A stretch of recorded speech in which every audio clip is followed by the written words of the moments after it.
let's go to the top 4 where you see the Penn State Nittany Lions. Ross, it feels like everything's working. Maybe they don't have their best game, but still, they're running the ball. They're not giving up a ton of points. They're being balanced all around. They're the number 4 team in the country. Hey, they're a number 1 team in the country according to my top 10 rankings at Yahoo. That's going real well, by the way, with the Ohio State people. The number 1 ranking.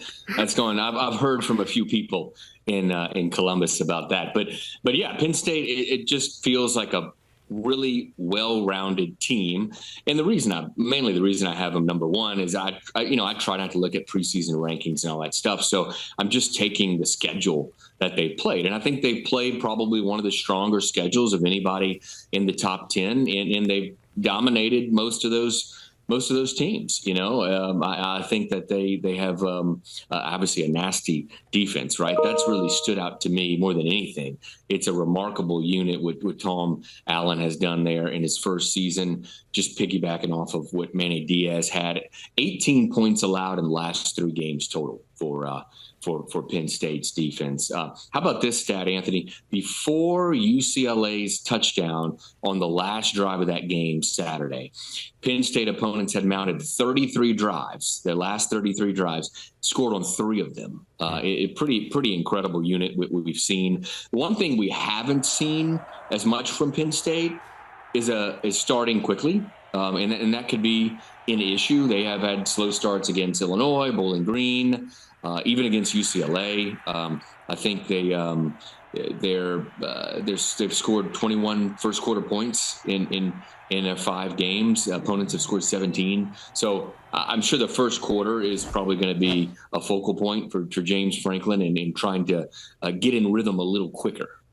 And when we evaluated this roster, this lineup for Penn State, I think part of the curiosity about where they would go as the season wore on was whether or not some of these really talented players, some of the guys that we've seen big things from in their young careers, how big of a step would they take? I think it's undeniable that Drew Aller has taken a huge step in his production this season, not just the efficiency that he's playing quarterback with, but we have seen now the verticality that he's able to add to the passing attack and the mobility that's a part of things. So Drew Aller is playing like a star. The running back position, where you have multiple talented guys, and yes, Nicholas Singleton's been a bit banged up as of late, but whether it's been Singleton or Katron Allen, we're seeing both running backs now looking like the guys they were a couple of years ago with all kinds of production in the backfield. That Penn State defense that has lost talent to the National Football League in the front 7 and on the back end year after year after year. We see dudes at all 3 levels playing big time football, playing like stars. And so the recruiting profile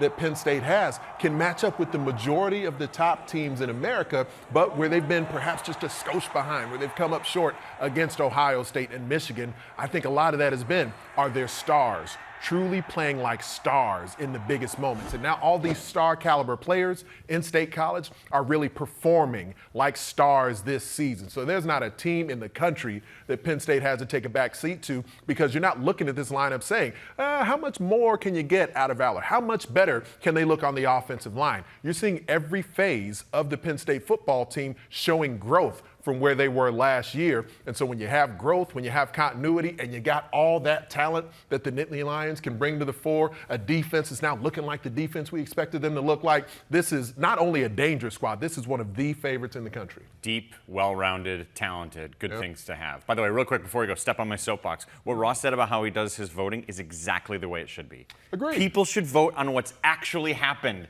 not on what you thought would happen in August or what you think will happen in November. Whatever we have, the database we have, that's what your vote should be on. It's hard because human nature takes over. You get the preseason stuff, and then people are kind of looking at that. But fortunately, Ross is a cyborg. So his brain is a supercomputer. He can ignore all the preseason junk. That's right. That's how it should be. We'll get there. When those games happen in the future, we'll see. Things should be fluid, flexible. More Dellinger-style cyborgs voting on all these things. That'll take care of it. You took a nice thing and you ruined it, Heron. You just dragged it through the mud.